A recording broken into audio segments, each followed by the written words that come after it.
এদিকে কই যাও? জাহান্নামে। কি বলো? জাহান্নামের রাস্তা কি এদিকে নাকি? ওর বাবা, তাহলে আমি যাবো না। আমি তোমার সাফ সাফ বলে দিতেছি, আমি বাদে তোমার বাইকে অন্য কোনো মেয়ে মানুষ উঠাইতে পারবা না, কিন্তু তাই একদম খবর করে দিই। মানে কি উল্টাপাল্টা কথা বলতেছো? আমার বাইকে তুমি ছাড়া অন্য কোনো মেয়ে মানুষ উঠাইছে কোনোদিন? জান্নাত কি কইতেছে? তোরা নাকি দুবাই যাবি? আমি দুবাই যে শেখের মেয়েদের সাথে ঘুরুম, তোমার নিয়ে গেলে ওসব করতে পারবো আমি? দেখছো শাশুড়ি আম্মা তোমার ছেলে কি কইতাছে? আমি শুধু শেখের মেয়েদের সাথে ঘুরুম না, একটা শেখের মেয়ের বিয়ে করে বাংলাদেশে নিয়ে আমো। তোমার বিয়ার স্বাদ আমি মিটাইতেছি।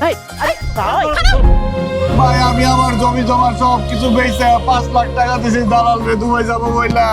এখন আজকে আমার ফ্লাইট হওয়ার কথা ছিল, এয়ারপোর্টে গেছি, যাওয়ার পরে শুনলাম আমার ভিসা বলে জাল ভিসা, আমি দুবাই যাইতে পারব না ভাই।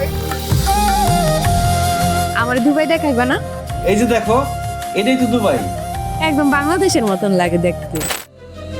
কি রে ভাই, সমস্যা কি? চাবি নেন কেন? ভাই দেখেন, আমার বাইকটা নিয়ে না ভাই, দেখেন। ভাই বাইকটা নিয়ে না ভাই। ভাই এই জন্য মানুষে কয় উপকারীকে বাগে খায়। আমার বাইকের টাকা কে দিবে? তোমার মতো ফকিনির আমি কোন দুঃখে বিয়ে করুম কত? আমার কফিলের একমাত্র মেয়েরে আমার সাথে বিয়ে দিবে। আমার আর কোনোদিন ফোন দিবে না। আজকাই তোমার সাথে আমার শেষ কথা, এটা তোমার ক্লিয়ার করে জানাই দিলাম আমি।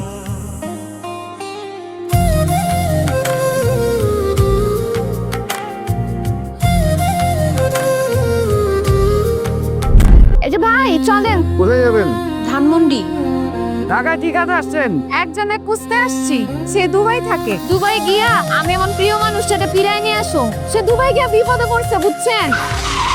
জান্নাত আমার খুঁজে ঢাকায় আসছে। কি কো? তার সাথে যখন ঘুরতে বাইরে দিতাম তখনও প্রায়ই তার মোটরসাইকেল নষ্ট হয়ে যেত। এর জন্য আমি তার মোটরসাইকেলকে ভটভটি বলতাম। আগের মতোই clean. Berger easy clean fresh, দেয়ালে দাগ থাকবে না, রাখবে সুরভিত।